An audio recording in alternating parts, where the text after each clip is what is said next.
کہ سوال پوچھنے سے پہلے 100 دفعہ سوچو کہ یہ بے موقع سوال نہ ہو جائے, ٹائم ویسٹ نہ ہو.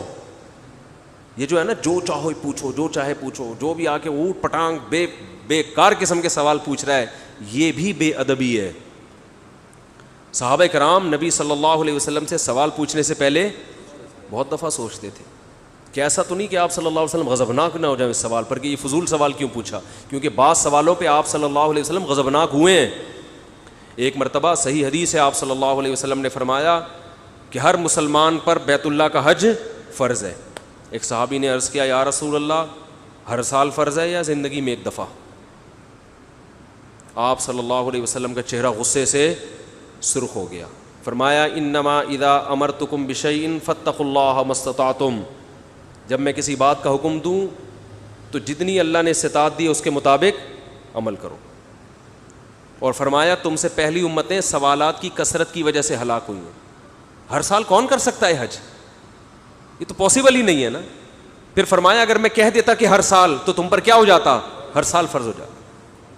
اس کو فقہا نے ایک دوسرے انداز میں بیان کیا ہے کہ جب بھی کسی کو کوئی آرڈر دیا جاتا ہے نا تو اس سے مراد ایک بار ہی ہوتا ہے.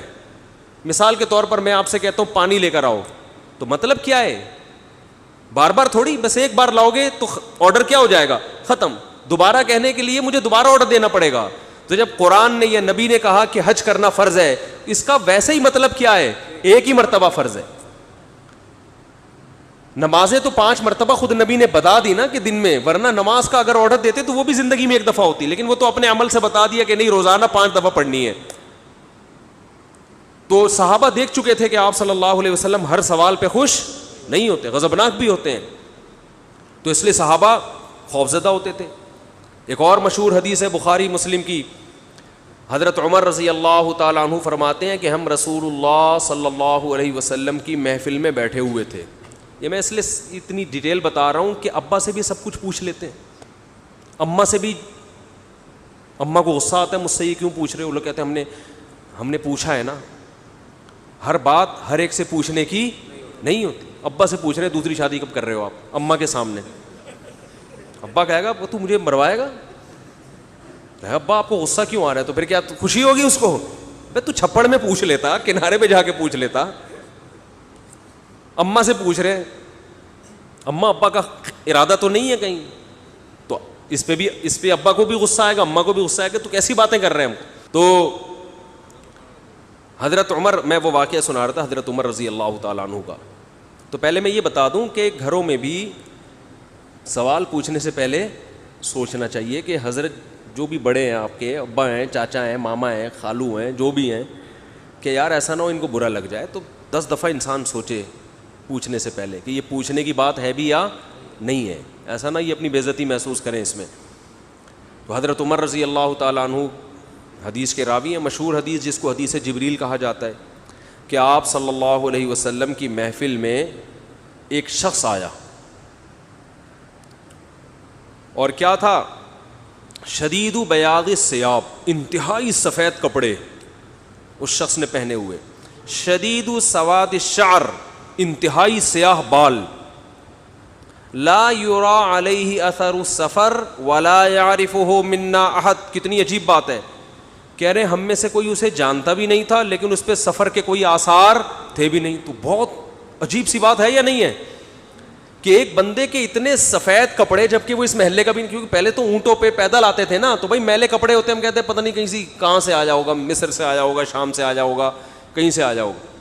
وہ لوگ تو سب ایک دوسرے کو جانتے تھے, جیسے گاؤں میں جانتے, صدیوں سے اکٹھے رہ رہے ہیں, لیکن کپڑوں کی سفیدی سے لگ رہا ہے بھائی مقامی آدمی ابھی نہا دھو کے آیا ہے, مگر ہم میں کوئی اس کو جانتا نہیں ہے. اور ایسا جوان کہ اس کے انتہائی سیاہ بال, اور نبی سے اتنی بے تکلفی کا اظہار جیسے کوئی پرانا دوست ہو.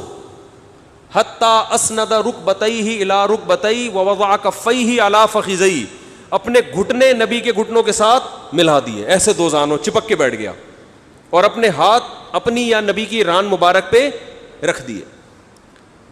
تو کتنا عجیب منظر ہے.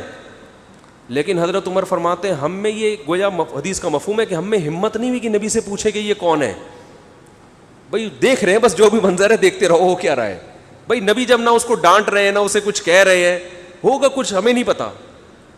اور پھر آگے کیا فرماتے ہیں کہ نبی سے سوال پوچھا, یا محمد اخبرنی عن الاسلام, آپ مجھے بتاؤ اسلام کیا ہے.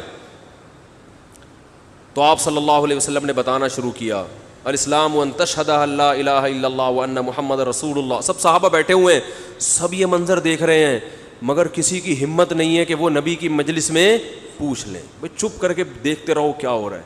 ہم ہوتے 20 دفعہ ہم درمیان میں پہلے اس کو گریبان سے پکڑ کے باہر نکالتے ہیں, تو ہے کون, کس سے پوچھ کے آیا ہے, اور تو پہلے بتا, تو تیرے کپڑوں پہ نہ کوئی اثر ہے, جن تو نہیں ہے کہیں.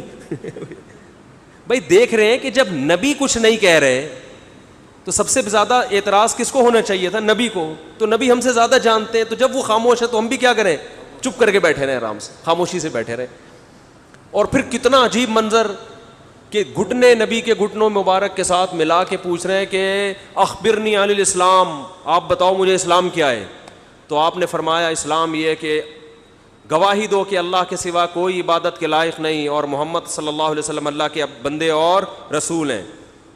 وَتُقِيمَ الصَّلَاةَ وَتُؤْتِيَ الزَّكَاةَ وَتَصُومَ رَمَضَانَ وَتَحُجَّ الْبَيْتَ إِنِ اسْتَطَعْتَ إِلَيْهِ سَبِيلًا. رمضان زکوٰۃ دو, رمضان کے روز نماز قائم کرو, زکوٰۃ دو, رمضان کے روزے, اور استطاعت ہے تو حج کرو. فرماتے ہیں اس نے کہا صدقتا, اے محمد آپ نے سچ کہا. حضرت عمر کہتے ہیں ہمیں اور عجیب ہوئی, فعجبنا یسألہ ویصدقہ. بھائی سوال بھی پوچھ رہا ہے اور خود ہی کہہ رہا ہے سچ کہا. کوئی یہ تو امتحان لینے کے لیے آیا ہے, اور امتحان کس کا ہو رہا ہے معاذ اللہ, پیغمبر صلی اللہ علیہ وسلم کا. بھائی جو سوال پوچھتا ہے وہ یہ تو نہیں کہتا کہ آپ نے جواب بالکل صحیح دیا ہے, اس کا مطلب آپ کو تو پہلے سے پتا تھا, تو پوچھ کیوں رہے ہیں ہم سے. لیکن کسی صحابی میں یہ ہمت نہیں ہو رہی کہ نبی کے محفل میں سوال پوچھیں کہ یا رسول اللہ جب یہ پوچھا کیوں اس نے, یہ تو معاذ اللہ آپ کا امتحان لینے آیا گویا.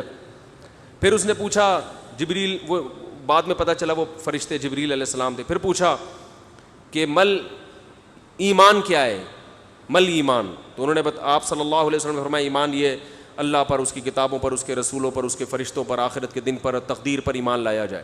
صدقتا, سچ کہا. پھر انہوں نے پوچھا کہ احسان کیا ہے. پھر آپ نے فرمایا ان تعبد اللہ کأنک تراہ فإن لم تکن تراہ فإنہ یراک. اللہ کی ایسے عبادت کرو جیسے تم دیکھ رہے ہو, کیونکہ وہ تو تمہیں دیکھ رہا ہے. صدقتا, اس نے کہا بالکل سچ کہا. کہا متی الساعہ, قیامت کب آئے گی. تو آپ صلی اللہ علیہ وسلم نے یہ نہیں فرمایا لا ادری, مجھے نہیں پتا, کیونکہ آپ کو معلوم تھا کہ جیسے مجھے نہیں پتا سامنے والے کو بھی نہیں پتا. سمجھ رہے ہو, یہ کسی کو بھی نہیں پتا.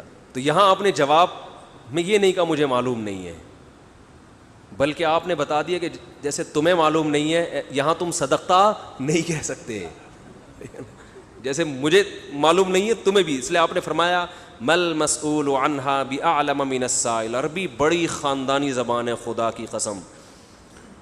عربی جو ہے نا بڑی پیاری زبان ہے, کسی کو صحیح آتی ہو تو عربی کی بلاغت کا عربی میں ہی مزہ ہے. مل مسئول عنہا باعلم من السائل, جس سے پوچھا جا رہا ہے وہ پوچھنے والے سے زیادہ نہیں جانتا. تو حضرت عمر رضی اللہ تعالیٰ عنہ فرماتے ہیں فلبثت ملیہ, میں نے جب یہ منظر دیکھا تو میں بہت دنوں تک ٹھہرا رہا. یعنی کچھ دن گزرنے کے بعد بھی حضرت عمر کی ہمت نہیں ہوئی کہ نبی سے پوچھیں کہ یا رسول اللہ یہ کون تھے, یہ کیا ہے احترام, کہ بھئی ایسا نہ ہو نبی صلی اللہ علیہ وسلم ناراض ہو جائیں. خود کیوں نہیں بتا رہے بھئی, یہ اہم بات ہوتی تو آپ صلی اللہ علیہ وسلم تو خود معلم تھے, خود بتاتے. تو فرماتے ہیں کچھ دن کے بعد خود نبی نے مجھ سے پوچھا کہ عمر جانتے ہو وہ شخص کون تھا. میں نے کہا اللہ اس کے رسول ہی زیادہ جانتے ہیں. فرمایا ھذا جبریل اتاکم یعلمکم دینکم, یہ جبریل تھے, انسانی شکل میں آئے تھے تمہیں تمہارا دین سکھانے کے لیے. اس سے پتہ چلتا ہے کہ تعلیم کا صرف یہ طریقہ نہیں ہے کہ استاذ بیٹھ کے بچوں کو پڑھاتا رہے سارا دن بیٹھ کے. یہ نیچرل وے آف ٹیچنگ ہے کہ ایک ماحول بنا دیا, ایک شخص آ رہا ہے, صحابہ اچھا, پھر ایک تعجب کی فضا قائم کی گئی تاکہ نا ان کو یہ محفل یاد رہے. اگر ایسا ہی ہوتا وہ نارمل ڈریس, سفر والے ڈریس میں آتے تو یہ تو نارمل مجلس ہے, بھائی کوئی مسافر آیا ہے. ایسا ایک مخمصے میں ڈالا گیا کیونکہ جب کوئی ایسی عجیب سی محفل ہوتی ہے نا تو دماغوں میں بیٹھ جاتی ہے, اس کا ایک ایک منظر یاد رہتا ہے. تو اس سے ماحول کی تبدیلی کا بھی انسان پہ اثر پڑتا ہے.